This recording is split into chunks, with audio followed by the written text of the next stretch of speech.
Welcome back guys. हम discuss करने वाले हैं डायबिटीज़ मेलाइटिस।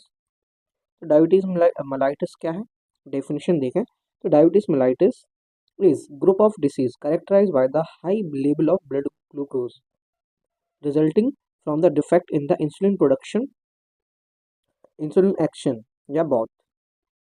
ठीक है। तो डायबिटीज़ मेलाइटिस क्या है, ये ब्लड में ग्लूकोज लेवल के बढ़ जाने के कारण होता है ना। या तो इंसुलिन का प्रोडक्शन या फिर इंसुलिन का एक्शन दोनों सही से काम नहीं कर रहे हैं, तो हमें क्या हो सकता है, डायबिटीज मेलाइटिस हो सकता है। ठीक है। पैथोफिजियोलॉजी देख इसकी क्या है। Pancreas secrete insulin and glucagon and response to the glucose level in the body. ठीक है। अब जैसे कि पैनक्रियाज आपको पता होगा, है ना। जो पैनक्रियाज होता है वो हमारी बॉडी में लेफ्ट साइड होता है। वो कुछ इस तरीके से हमारी बॉडी में होता है। ठीक है। ये जो पैनक्रियाज होता है ये इंसुलिन, ठीक है, और ग्लूकागोन, ठीक है, ये क्या करते हैं, दोनों जो होते हैं हार्मोन होते हैं बेसिकली, है ना। इंसुलिन हार्मोन होता है और ग्लूकागोन, है ना। ये क्या करते हैं, ये हमारी बॉडी में ग्लूकोज के लेवल को मेंटेन करने के लिए बहुत इंपॉर्टेंट होता है। चलो इसको आगे हम डिस्कस करेंगे, है ना। ठीक। अब एक्शन देखें सबसे पहले हम इंसुलिन का ये काम कैसे करता है। ठीक है। It works in a following ways during and after immediately a meal digestion and carbohydrate break down into the sugar molecules, है ना, which glucose is one and protein into the amino acid। क्या होता है, जैसे ही हम खाना खाते हैं उसके जस्ट बाद जैसे वो डाइजेस्ट होता है तो कार्बोहाइड्रेट होता है उसका ब्रेक डाउन हो जाता है हमारे शुगर मॉलिक्यूल्स पर, और जो प्रोटीन होता है वो अमाइनो एसिड में टूट जाता है। ठीक है। अब क्या होगा, right after the meal glucose and amino acid are absorb and direct into the blood. जैसे ही हम खाना खाने के बाद जो होता है हमारा ग्लूकोज, ठीक है, और अमाइनो एसिड ये एब्जॉर्ब कर लिए जाते हैं हमारे ब्लड में और ब्लड स्ट्रीम में ये पहुंच जाते हैं, जिससे क्या होता है, glucose level are rise sharply. ठीक है। क्या होता है कि जैसे ही ग्लूकोज हमारी बॉडी में पहुंचता है, हमारा ब्लड में पहुंचता है और ब्लड में ग्लूकोज का लेवल बढ़ जाता है। ठीक है। After meal is called post parental level. ठीक है। अब उसके बाद हम डिस्कस करें कि कैसे। देखो आपने क्या किया, फूड इनटेक किया, ठीक है, उसका डाइजेशन हुआ। ठीक है। डाइजेशन के बाद जो हमारे फूड होता है, ठीक है, कार्बोहाइड्रेट का ब्रेक डाउन हो जाता है, प्लस जो हमारा प्रोटीन होता है वो अमाइनो एसिड में टूट जाता है। जो हमारा कार्बोहाइड्रेट होता है वो ग्लूकोज के शुगर के, जिसे हम ग्लूकोज बोलते हैं, शुगर के मॉलिक्यूल में ब्रेक डाउन होता है, प्रोटीन अमाइनो एसिड। ठीक है। अब ये दोनों मिले और ये गए हमारे ब्लड में। ठीक है। ब्लड में मिले तो हमारी बॉडी में क्या होगा, ग्लूकोज का लेवल बढ़ गया, तो उसे हम क्या बोलेंगे, ग्लूकोज का हमारी बॉडी में बढ़ जाना। ठीक है। अब उसके बाद देखें कि the rise in the glucose level signals the important cell in the pancreas is called beta cell. Beta cell to secrete the insulin which pour into the blood stream। ठीक है। अब क्या हुआ, जैसे हमारी बॉडी में ब्लड में क्या हुआ, ग्लूकोज का लेवल हाई हुआ। ठीक है। तो क्या होता, पैनक्रियाज, ठीक है, पैनक्रियाज में होता है बीटा सेल।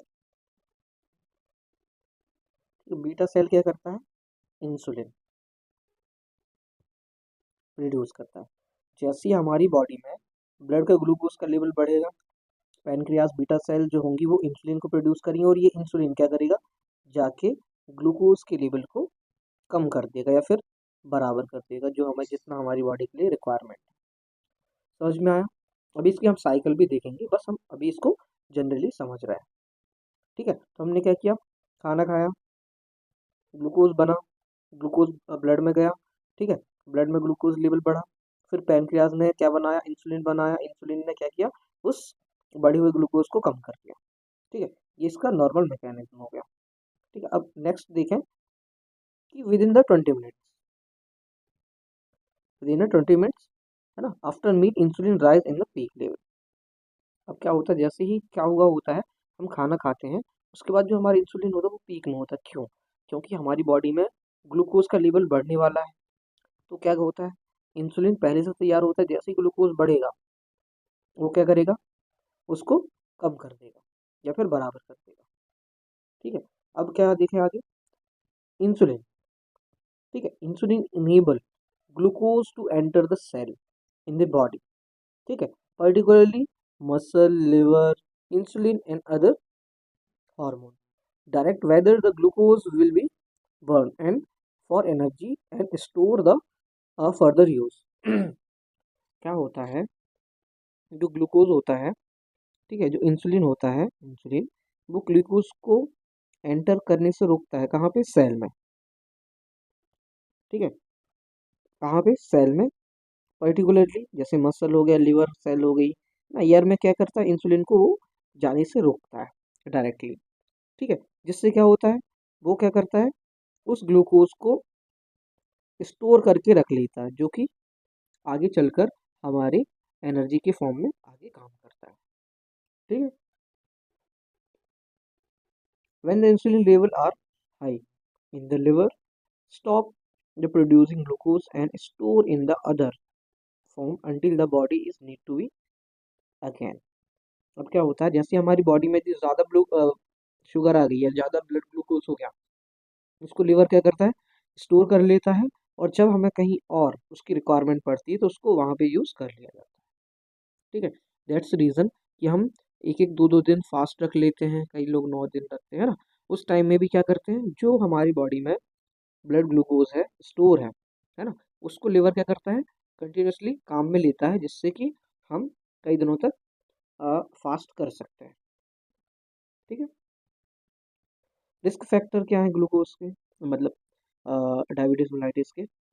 कोई सर्टेन मेटाबॉलिक डिसऑर्डर हो गया, ठीक है, रेस हो गया, हाइपरटेंशन हो गया, स्ट्रेस हो गया, एज हो गया, ठीक, इनएक्टिविटी हो गया, प्रेगनेंसी हो गया, अल्कोहल हो गया, ओबेसिटी हो गया, फैमिली हिस्ट्री।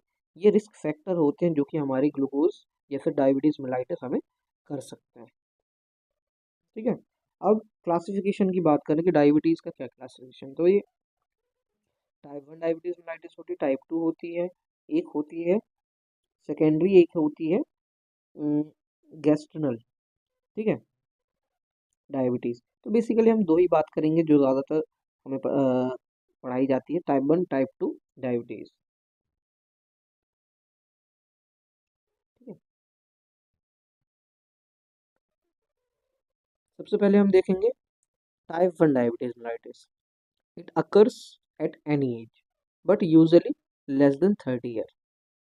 ठीक है, फिर लिखा है यूजुअली थिन एंड डायग्नोसिस, और बहुत ही थिन डायग्नोसिस होता है इसका, हम मतलब इतने जल्दी ये डायग्नोस नहीं की जा सकती है ना।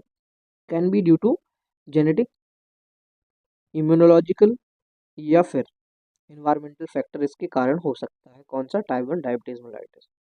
ठीक है, can have isolate cell antibodies. ठीक है, उसके बाद no endogenous insulin and require and exogenous insulin. Diabetes ketoacidosis prone होता है इसमें। ठीक है, तो ये कुछ इसके फीचर्स हैं, समझ में आया? अब टाइप 2। ठीक है, टाइप 2 में क्या होता है, ये मोर देन 30 ईयर में होता है। ठीक है, यूजुअली ये क्या हो जाता है, ओबीज डायग्नोस होता है। ठीक है, can be due to the hereditary या फिर एनवायरमेंटल फैक्टर के कारण हो सकता है। नो आइसोलेट सेल एंटीबॉडी होती है इस पर। ठीक है, उसके बाद डिक्रीज इंसुलिन प्रोडक्शन और decrease sensitivity to the insulin. या तो इंसुलिन का कम हो गया है बनना, उस कारण से टाइप 2 डायबिटीज मेलाइटिस हो सकती है, या फिर हमारा रेजिस्टेंस हो गया, सेंसिटिविटी हो गई है इंसुलिन की। उसके बाद एंटीबॉडी। ठीक है, उसके बाद क्या लिखा, oral antibody asset of may be important blood glucose level, और डायबिटिक कीटो एसिडोसिस और रेयर, इसमें हमें देखने को मिलता है। तो हमने टाइप 1 टाइप 2 की बात कर ली। ठीक है, अब हम देखेंगे उसके बीच में डिफरेंसेस क्या है। ये बहुत इंपॉर्टेंट है, एग्जाम में पूछा जाता है। ठीक है, तो टाइप 1 डायबिटीज मेलाइटिस और टाइप 2। टाइप 1 ये यंग एज में होती है, लेस देन 30 ईयर। ये मिडिल एज में होती है, एल्डरली में मतलब मोर देन 30 ईयर। दूसरा क्या है इसका, नॉर्मल बीएमआई होता है, नॉट ओबीज, मतलब इस पे आदमी ज़्यादा मोटा नहीं होता। ये ऑन्ट लिख गया है, ये यहाँ पे नॉट आएगा। ठीक है, यूजुअली ओवरवेट होते हैं, ओबीज होते हैं। उसके बाद शॉर्ट ड्यूरेशन सिम्टम होता है, कुछ वीक में ही दिखने लगते हैं। सिम्टम्स में भी present from the month and year and can prevent with the diabetic coma. ठीक है, पेशेंट प्रेजेंट हो सकता है डायबिटिक कोमा के साथ, do not present with the diabetic coma. इस पे इंसुलिन की रिक्वायरमेंट होती है, इस पे insulin not necessary to required. ठीक है, फैमिली हिस्ट्री नेगेटिव होती है, इसमें फैमिली हिस्ट्री पॉजिटिव होती है। ठीक है, मॉर्टेलिटी इट ट्रीटेड हाई। ठीक है, और मॉर्टेलिटी इफ ट्रीटेड लो। ठीक है, तो ये इसके हो गए डिफरेंसेस। चलिए आगे देखते हैं साइन एंड सिम्टम्स। पॉलीयूरिया होगा मतलब इंक्रीज यूरिनेशन। पॉलीडिप्सिया मतलब ज़्यादा प्यास लगेगी। पॉलीफेजिया भूख ज़्यादा लगेगी। वेट लॉस होगा। फटीग होगा। इंक्रीज होगा frequency of infection and rapid onset. ठीक है, ये क्या हो जाएंगे, इसके डायग्नोसिस हो जाएंगे। डायग्नोस्टिक इन्वेस्टिगेशन में हम क्या कर सकते हैं, सबसे पहले हिस्ट्री कलेक्शन करेंगे कि इनकी फैमिली में तो नहीं था, या फिर इनके माता पिताओं में तो नहीं था। ठीक है, उसके बाद हम देखेंगे कंप्लीट फिजिकल एग्जामिनेशन करेंगे। ठीक है, इस पे हम क्या करेंगे, ऑटो एंटीबॉडी टेस्ट करेंगे। ठीक है, फिर थायराइड फंक्शन टेस्ट करेंगे, लिपिड प्रोटीन करेंगे, फास्टिंग ब्लड शुगर करेंगे, HbA1c करेंगे, यूरिन एनालिसिस करेंगे, कैम टेस्ट करेंगे, और साथ ही साथ हम बॉडी में वेट, CVS, आई, फीट और पेरिफेरल नर्व्स, इनका भी एग्जामिनेशन हम करेंगे। ठीक है, ये तो हो गया हमारे डायग्नोस्टिक इन्वेस्टिगेशंस।